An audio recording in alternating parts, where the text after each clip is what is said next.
Hi everyone, I'm Kathy LaNatra, State Representative of the 12th Plymouth District, representing the towns of Kingston, Plimpton, Halifax, and parts of Plymouth, Duxbury, and Middleborough.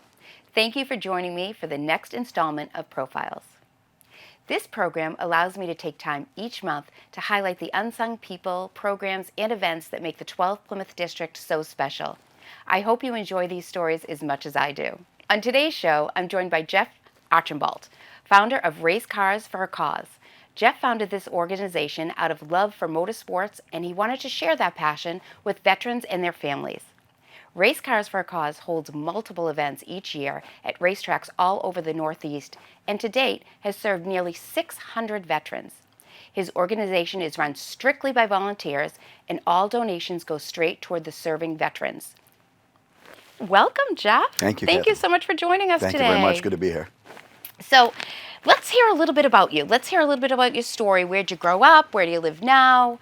Okay, I am a sort of a native Cape Codder. I was born and raised in the town of Dennis and then moved to the Cape side of the town of Bourne and stayed there pretty much my whole life right through Bourne High School and then into my career. So kind of like to consider myself a native Cape Codder as much as possible. Most people do that are brought up on the Cape. Yes, I love Dennis. My parents live in Dennis now, which is, I'm there almost every weekend. Excellent. Yes, it's beautiful. Right through the fall. That's my favorite part. Absolutely. My favorite part. So now you live in the great town of Plimpton that I represent. Yes. Yep. Plimpton for 8 years, lived there with my wife, my 3 kids.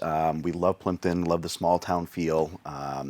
We do have horses, so it was ideal for us, a right to farm community, and we just love being there. It's a great spot.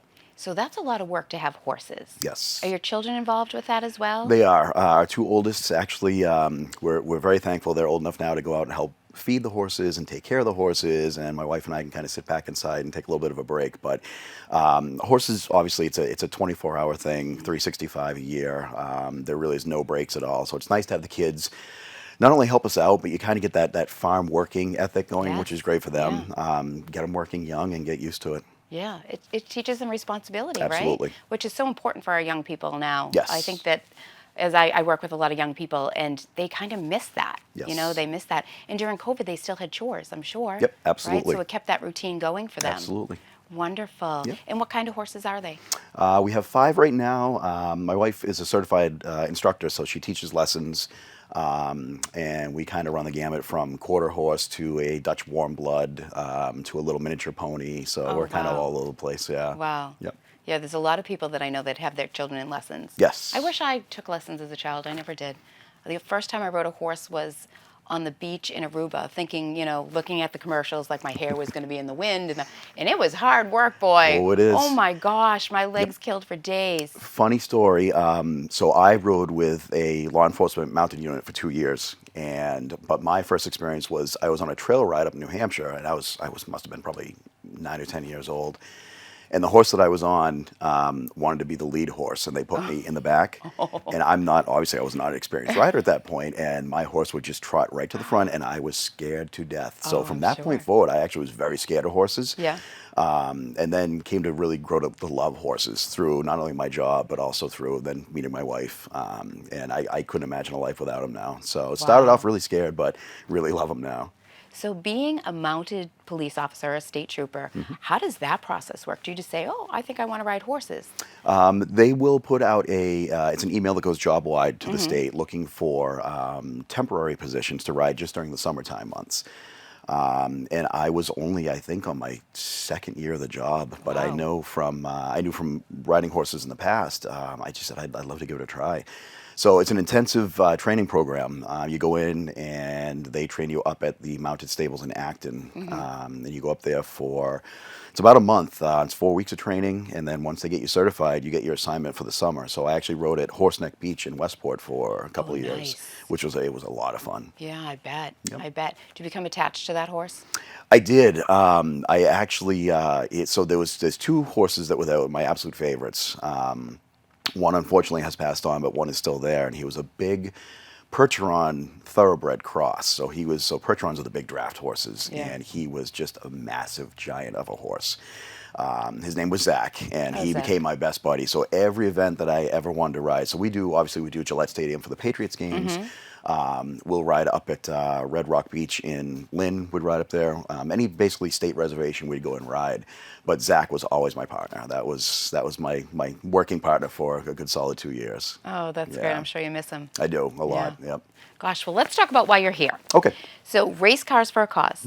Tell us how that got started. So you have a love for motorsports. I have that. And Yep. you have a lot of veterans in your family you had mentioned Yes. to me earlier. So Yep. how did what was the brainchild of this? So it's it dates back to 2015, and actually maybe just a little bit before that.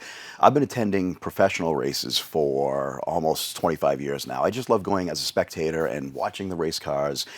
Lots of forms of racing, motorcycles, anything on 2 or 4 wheels. I just love going to watch. So I have a huge passion for that, and a huge passion for performance driving and being on racetracks. I eventually went to the Skip Barber School of Racing in Connecticut. Oh, wow. Took the course there, and just loved being on the track. And I started thinking, if this is a real passion for me, how can I kind of combine it with trying to reach out to people and help other people? So how it came about with veterans is I have a family member who was combat injured over in Afghanistan. Young man, 26 years old when he was over there, and a lifelong athlete, a hockey player, football player. Took some shrapnel to one of his legs. They saved his leg, but he's now numb from basically the waist down in that Wow. leg. But when he got back from serving, it was just kind of like, thank you for your service, but you're never going to play sports again. Right. You're not going to be able to feel the leg, so you can't skate, you can't run, you can't do this. And listening to that story, I just thought, how can you do that to somebody that's so young, and has been a passionate sports person for all his life? And it's just kind of like, well, thanks so much, but you're never going to do this stuff again. So I just thought, okay, there's got to be a way that I can combine these two with something that I love doing, with the racing, and reaching out to veterans at the same time. And it was very spur of the moment. I just said, well, let's try to form a 501c3, get the nonprofit status, and then start doing some events at racetracks. And luckily, I built some great relationships over the years at various racetracks throughout New England. In 2015, I got my letter from the IRS in April, and then in June of 2015 was our first event at Lime Rock Park in Connecticut. Wow. And it was a solo. I didn't have any staff at that point. I was just running it as a kind of a solo act, and didn't really know what I was doing, to be honest with you. I knew what I wanted to do, but how I could actually get there, I had no idea how to do it. Sometimes that's the best way things are come to fruition is Yep. you don't know how you're going to get there, but you have a passion and there's a need, right? And it all comes together. Yep. But was it your nephew? You said a family member that came back. He was young. Yeah, it's a brother-in-law. A brother-in-law. It's sad. So my son just came home from Germany. Gosh, he's been home maybe 6 months now. But it surprises me when they're out. They're out. It's like they're out. Yep. And they're on their own. It's just that surprised me a lot. Yep. He did start school again to work on his master's at Mass Maritime on Tuesday, which is great that he knew to do that with the GI Bill, and that's a great benefit. Excellent. But I don't feel like there's not enough there for people that have PTSD or Absolutely. have injuries. There's nothing. So I find there's a lot of volunteer things. So it's great that we have people like you that reach out and help people. So what is like the impact of that? Like, have these people been in race cars before? Have they? That's the thing. I think we kind of pride ourselves now on being very unique because there's not a lot of people offering race car experiences Right, to I've veterans. never heard of it. So we get, and the good thing is we get a lot of repeat customers now, which is kind of good to have. They're having so much fun. They come back year after year, but a lot of them are first timers. They've never even been to a racetrack, let alone in an actual race car. And just to watch that expression when they get that experience, we do in-car shots now with little GoPro cameras and stuff that's like cool. that. And to capture that moment, it's very emotional. I still get emotional about it because you bet. see just that pure look of excitement and joy Yes. on their faces. And the adrenaline rush, I'm sure that they feel that they Absolutely. haven't felt in a while. Yep.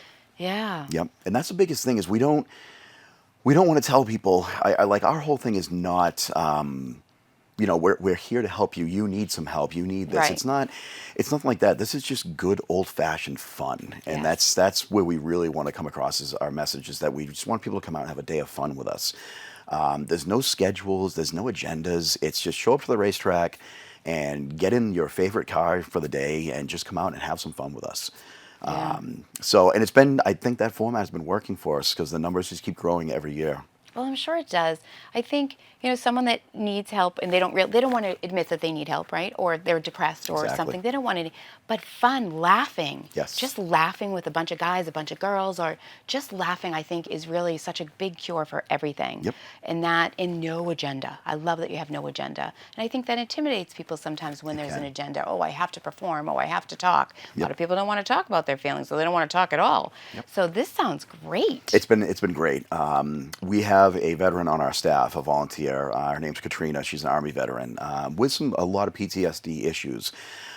We didn't have any veterans on our staff originally, so some of the issues that occur with veterans I was not really aware of. And then she came on board. She came to in our second year. She came to Thompson Speedway in Connecticut, and we just had an instant bond with her. She's just a ball of fire. She loves cars. She loves motorsports.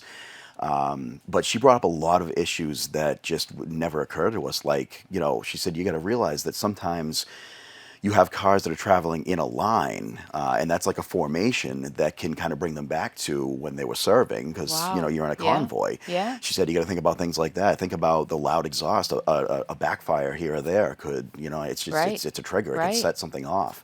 And just a lot of stuff we just were not aware of. But the biggest thing she said was, make sure you have a space that is sort of away from the crowd where they can just kind of sit and be by themselves for a while. Yeah. And getting back to the social aspect of Yeah. it, sometimes getting back into a social situation for some veterans is very, very difficult. And she said you really have to provide a space where they can kind of be on their own and have some alone time. And you'll see them eventually get back into the swing of things and join the crowds and get back out there. And that's been huge for us.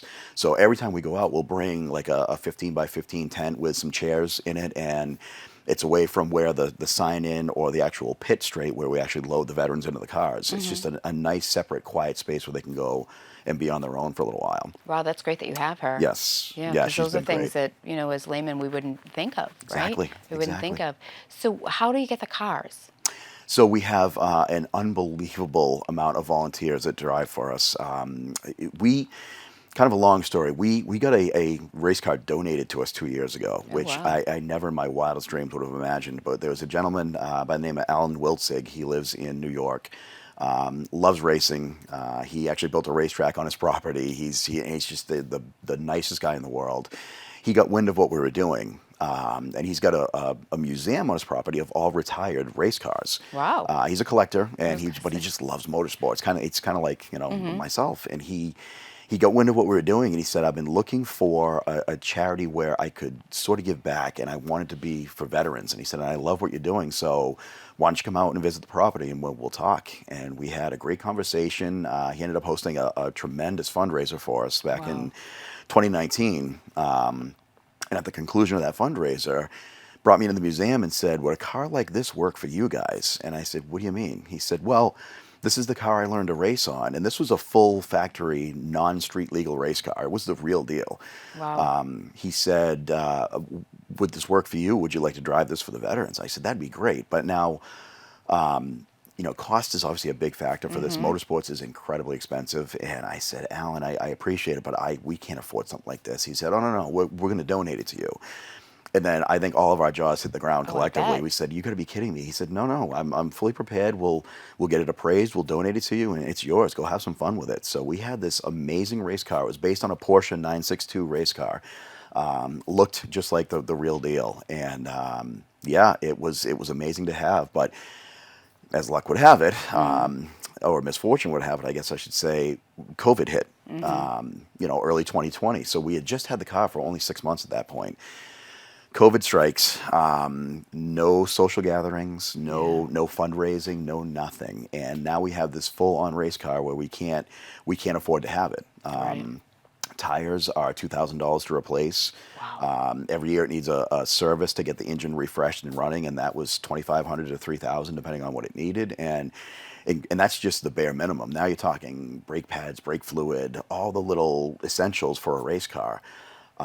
And we just could not afford it. And without having a fundraiser, we were just at a dead end. So I had to have a meeting with my staff, and I said, "Here's the thing. We had a truck and trailer that we transport the car with, and we have the car."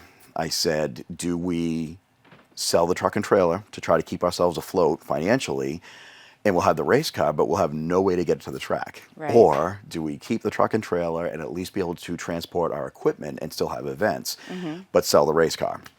And sadly, we had to come to the decision where we had to sell the race car. So we only had it for 2 events, and we had to sell it, unfortunately. So we do Yeah. not have a car any longer. But getting back to your point, we have volunteer drivers who come out. So there are members of these racetracks that will volunteer to drive for the entire day for us at Wow. their expense, which is amazing. So That is amazing. anything they do to their cars, if they need to replace tires, stuff like that, they do it all there on their own time and their own expense. But we have Wow. a wonderful staff of people, probably 15 to 20 drivers that will come out That's and drive fantastic. veterans all day long. And it makes them feel good, It right? does. Because they're giving back. I think Yep. generally in most people want to get back. They really do, and that's wonderful. They can do it in that way, and then they probably develop some relationships there too while they're Absolutely. driving, Absolutely. which is nice for both things. Yep. Gosh, so do you have anything coming up? We do. October 26th, we do have what's probably going to be our last event for the year. So we haven't had any real veterans events for 2 years due to COVID. Right. So we had our first one on August 7th at Palmer Motorsports Park, and it was a tremendous turnout. For not having any events to having our first one post-COVID, we had 123 people show up for that, Wow. that's our biggest event ever. And it was incredible. Huge family day. And the one thing I do want to get across is that it's not just for veterans, it's veterans and their family members. Wonderful. It's a family affair, family friendly. So as long as children are 18 and up, they can get into the race cars and actually go out for a few laps with us. And anybody that's not 18 or older, they can actually sit in race cars as like a static display and have some fun. Wow. So family friendly. So 123 people, it's veterans and their family members showed up for that. So we got offered a second event. October 26th will be at Thompson Speedway in Connecticut. That is going to be a private event, so it's not open to veterans in general, unfortunately. But we do work with a group called Project New Hope, which is based out of Worcester, Mass. My friend Bill Moore, who is an Air Force veteran, runs that, and they're kind of a veteran retreat group. They do a lot of camping, fishing, stuff Yes. like that for veterans. And he's been coming to our events since 2016. So he's been a good friend of mine. And I said, Bill, let's get a private event just for your group. So we're going to take 20 veterans from Project New Hope and bring them to Thompson Speedway and have some fun for the day. Oh, that sounds great. Yeah. Now, how would someone hear of you? So you were introduced to me by Christine James. Yes. Are both of our friends from WATD. And I had not, I'm involved with a lot of veterans organizations, but I've never heard of yours. And it's so unique. So how would people hear about you? The best way is if you have access to, we're all over the internet. So we have our own dedicated website. It's www.cars4acause. It's CARS, the number 4, acause.co. Okay. Carsforacause.co. That's our dedicated website. All of our events are listed there, all of our contact info. We have biographies of all of our staff volunteers, pictures and videos from the various events throughout the years. So that's the best way to find us. But we kind of run the gamut of social media. So we do Facebook, Instagram, YouTube. We have our own dedicated YouTube channel. We're on LinkedIn as an organization. So we're kind of all over the place. But it's difficult. I do have a friend in marketing who said you got to realize that some of the veteran audience that you're trying to cater to are not savvy when it comes to the internet stuff. So she recommended doing newspapers, doing some good old-fashioned postcards, mailings to people and stuff like that. So we're trying to get the word out. We're only just going on our 6th year right now, or coming up on our 7th year. But it's been tough, so we're trying to, and with budgets what they are, we don't Right. have a lot for advertising and marketing. So Right, I'm sure. we're trying to get the word out there as best we can. And what if there's somebody out there that said, I used to be a race car driver, or I want to donate a race car? How would you volunteer? They could get a hold of us. They can email us through the website, and they can come to any of our events. We do have to be careful with the people that volunteer to Right. drive. They have to be well vetted. We usually look for a competition type license to make sure they're actually certified to drive. That would be helpful. Yeah, exactly. And we appreciate the response. We do get a lot of drivers that say, "Hey, I own a 2011 Camaro. I'd love to come drive," but if we don't know who they are or what Right. their experience is, and we hate to turn them down. But for liability purposes, obviously, we have to Absolutely. have ultimate safety. Heart's in while the we're right out place, there. but safety first, Yep. right? Safety is always Yep. first. But they can email us and volunteer anytime. And we'll come in and have a quick talk with them and just check their credentials. And if everything works out, they can come drive for the day with us. And what about donations? Donations, we have secure donations through, we do PayPal. We also have a P.O. box in Plimpton where people can just send a hard copy if they want of any donation, stuff like that. Donations is the biggest thing. I don't like asking for money. I'll just say No that one right likes out asking loud. for money. No, I know. But as my friend Bill from Project New Hope said, he said, Jeff, I was the same way. He said, but you got to realize you're running a nonprofit. He said, you're not taking in thousands of dollars from your job. So Right. he said, you need to get used to and be comfortable with asking people for donations. It's part of the nonprofit world. It's how you survive. But think about the big picture it's how your events keep running. And he said, think about the veterans you're serving, and that's Right. sort of the big picture here. If you So keep them in the forefront, I think it'll be a lot easier. But it is hard to ask for money. But this is absolutely. such a great cause. Thank you. And I can help with any fundraisers, or if anybody's out there that wants to help with a fundraiser, you can contact through the website. Yes. Like you said. Yep. That would be great. Absolutely. It sounds like such a great organization. It's been a lot of fun. We'd love to have you out. We'll get you out Oh, in a race I'd car love too. that. It's a lot of fun. I'm a big adrenaline rush junkie. You'll Yeah, love this I am. then. It's a problem sometimes. Very competitive too, so that's a problem as well, as my husband will tell you.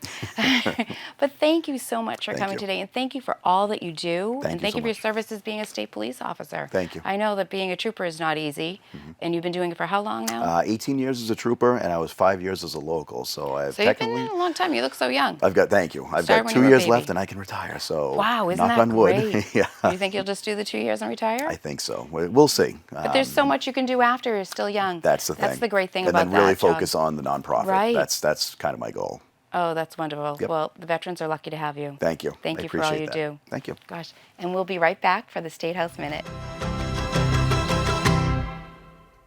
On each episode of Profiles, I like to take a minute to provide a quick update of what is going on up on Beacon Hill. At the end of formal session, my colleagues and I in the House passed legislation reforming and limiting step therapy protocols. Step therapy is a process used by insurance companies in which they refuse to pay for prescribed medication before the patient first tries a cheaper alternative, which is often an ineffective option.